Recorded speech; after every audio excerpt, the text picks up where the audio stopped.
आज की कहानी का शीर्षक है राजकुमारी और मेंढक। तो चलिए कहानी शुरू करते हैं।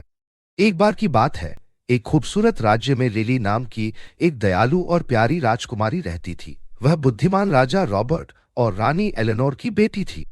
राजकुमारी लिली को शाही बगीचों में घूमते हुए अपने पसंदीदा खिलौने, एक सुनहरी गेंद के साथ खेलते हुए अपने दिन बिताना पसंद था।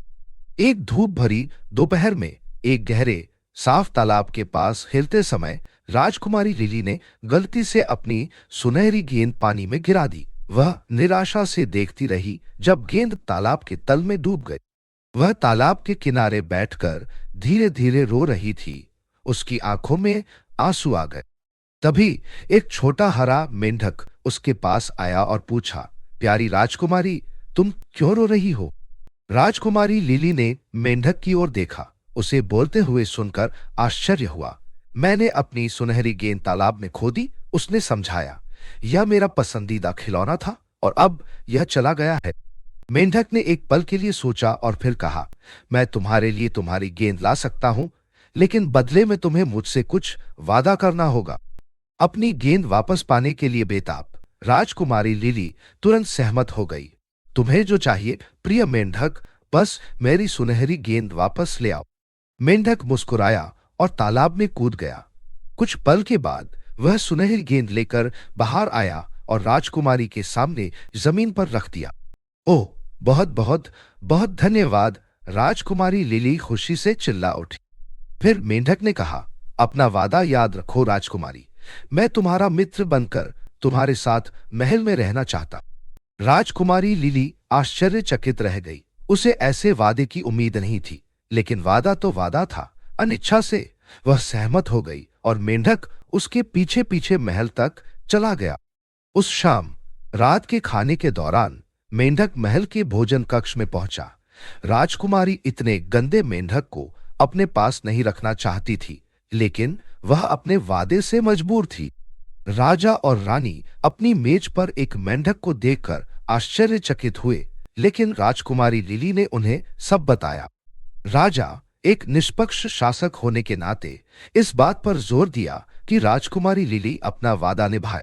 मेंढक मेज पर बैठ गया और उसने एक छोटी प्लेट से खाना खाया। राजकुमारी उसे देखकर ठीक से खाना भी नहीं खा पाई।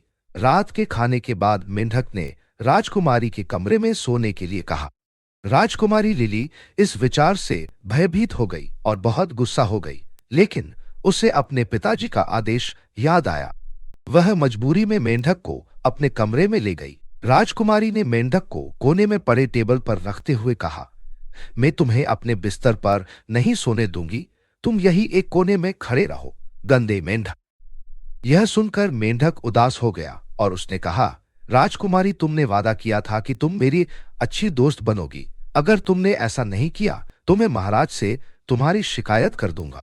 यह सुनकर राजकुमारी को बहुत गुस्सा आया। गुस्से में उसने टेबल को जोर से लात मारी, जिसकी वजह से मेंढक टेबल से नीचे गिर गया। नीचे गिरते ही मेंढक मर गया। राजकुमारी ने उसे उठाने की बहुत कोशिश की, लेकिन वह नहीं उठा। राजकुमारी को अपनी बातों पर बहुत पछतावा हुआ और वह मेंढक को हाथ में उठाकर जोर जोर से रोने लगी। जैसे ही राजकुमारी के आंसू मेंढक पर पड़े, मेंढक उठ गया और वह एक राजकुमार में बदल गया। राजकुमारी लिली आश्चर्य से हांफने लगी। आप कौन हैं? उसने पूछा। राजकुमार मुस्कुराया, मैं प्रिंस हेनरी हूं। एक दुष्ट चुड़ैल ने मुझे बहुत पहले एक मेंढक में बदल दिया था और केवल मेरे लिए किया गया सच्चा पश्चाताप ही ये जादू तोड़ सकता था। आपकी दयालुता और पश्चाताप ने मुझे आजाद कर दिया है। राजकुमारी लिली आश्चर्यचकित थी। वह और प्रिंस हेनरी राजा और रानी से मिलने गए, जो कहानी से समान रूप से आश्चर्यचकित थे। राजा और रानी ने राजकुमार हेनरी का स्वागत किया और उनकी वापसी का जश्न मनाया। जैसे जैसे समय बीतता गया, प्रिंस हेनरी और प्रिंसेस लिली और भी करीब आते गए। उन्हें एहसास हुआ कि उन्हें प्यार हो गया। जब उन्होंने अपनी सगाई की घोषणा की तो राज्य खुश हो गया। उनकी शादी एक भव्य उत्सव थी, जिसमें देश के सभी लोग शामिल हुए थे।